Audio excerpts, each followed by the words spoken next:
बघा आता हिरण्यकश्यपूचा नियम काय होता, तर देवाचं नाव घ्यायचं नाही. त्याच्याच घरात नियम मोडणारा जन्माला आला. भक्त प्रल्हाद सांगतोय की भक्ती करा.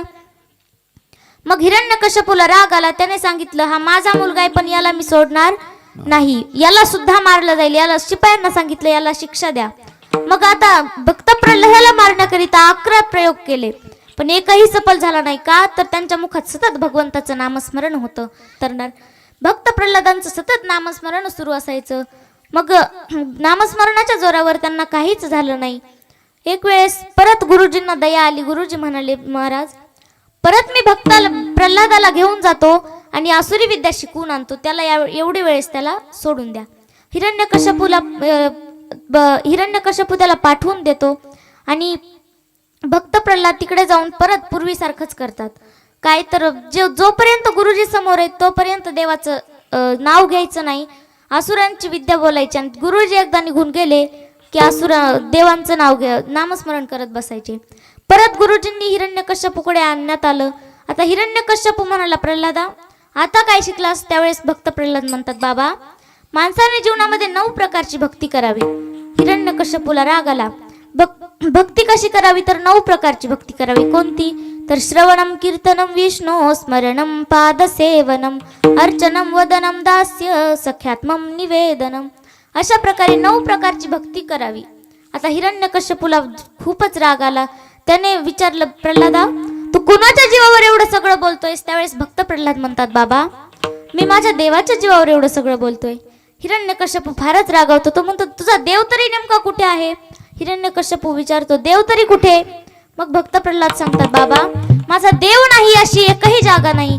प्रत्येक हिरण्यकश्यपूला फारच राग येतो. प्रत्येक चराचरामध्ये माझा देव लपलेला आहे असं तो भक्त प्रल्हाद म्हणतात. हिरण्यकश्यपू म्हणतो या खांबात सुद्धा तुझा देव आहे का. भक्त प्रल्हाद म्हणतात हो बाबा या खांबात सुद्धा माझा देव आहे. खांबावर लाथ मारली आणि त्या खांबातून खांब दुबंगला. गुर्र गुर्र करत भगवान नरसिंह प्रकट झाले. बोलिये भगवान नरसिंह की जय. नरसिंह भगवान प्रकट झाले. हिरण्यकश्यपू सोबत युद्ध सुरू झालं.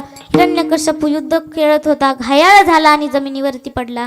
जमिनीवरती जसा पडला तसा भगवंतांनी त्याला ओढत ओढत दरवाजापर्यंत आणलं आणि उंबरट्यावरती बसले. त्याला मांडीवर घेतलं आणि त्याला मारणार तेवढ्यात तो म्हणतो भगवान तुम्ही मला मारू शकणार नाही. देव म्हणतात अरे सगळी सृष्टी ज्यानं निर्माण केली तू त्यालाच म्हणतोय तू मला मारू शकणार नाही. त्यावेळेस भगवंत म्हणतात बोल तुला का मारू शकणार नाही. तो म्हणतो मला वरदान आहे, मला घरात मरण नाही, मला दारात मरण नाही, मला जमिनीवर मरण नाही आणि आकाशातही मरण नाही. त्यावेळेस भगवंत म्हणतात मी तुला घरात पण नाही घेतलं आणि बाहेर पण नाही, आकाशातही नाही आणि जमिनीवरती पण नाही, तुला मी माझ्या मांडीवर घेतलंय, आता मी मारू शकतो. पण हिरण्यकश्यप म्हणतो देवा तरी सुद्धा तुम्ही मला मारू शकणार नाही. म्हणे आता का मारू शकणार नाही. त्यावेळेस हिरण्यकश्यप म्हणतो मला आणखीन वरदान आहे. आता काय वरदान आहे तर मला शस्त्राने मरण नाही, मला अस्त्राने मरण नाही.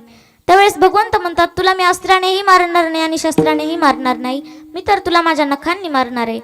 त्यावेळेस हिरण्यकश्यप म्हणतो आणखीन एक वरदान आहे. बोल काय वरदान आहे. तो म्हणतो मला पशुकडून मरण नाही आणि मनुष्याकडूनही मरण नाही.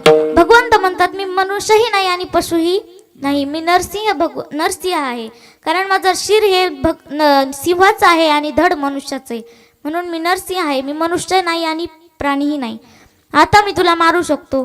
आणखीन एक वरदान आहे काय मला 12 महिन्यातून एकाही महिन्यात मरण नाही. त्यावेळेस भगवंत म्हणतात अरे हा अधिक मास हा महिना स्पेशल तुझ्यासाठी काढलेला आहे, आता तुला मारू शकतो. तो म्हणतो आणखीन मारू शकणार नाही. म्हणे का मला रात्री मरण नाही, मला दिवसा मरण नाही. मग भगवंत म्हणतात अरे आता संध्याकाळची वेळ आहे, रात्रही नाही आणि दिवसही नाही. असं म्हणून त्याच्या पोटात नख घालतात आणि त्याचा कोथळा बाहेर काढून त्याला मारतात. मला सांगायचं काय तर भक्त प्रल्हाद भगवंत देव भक्तासाठी आपल्या कोणताही अवतार धारण करतो.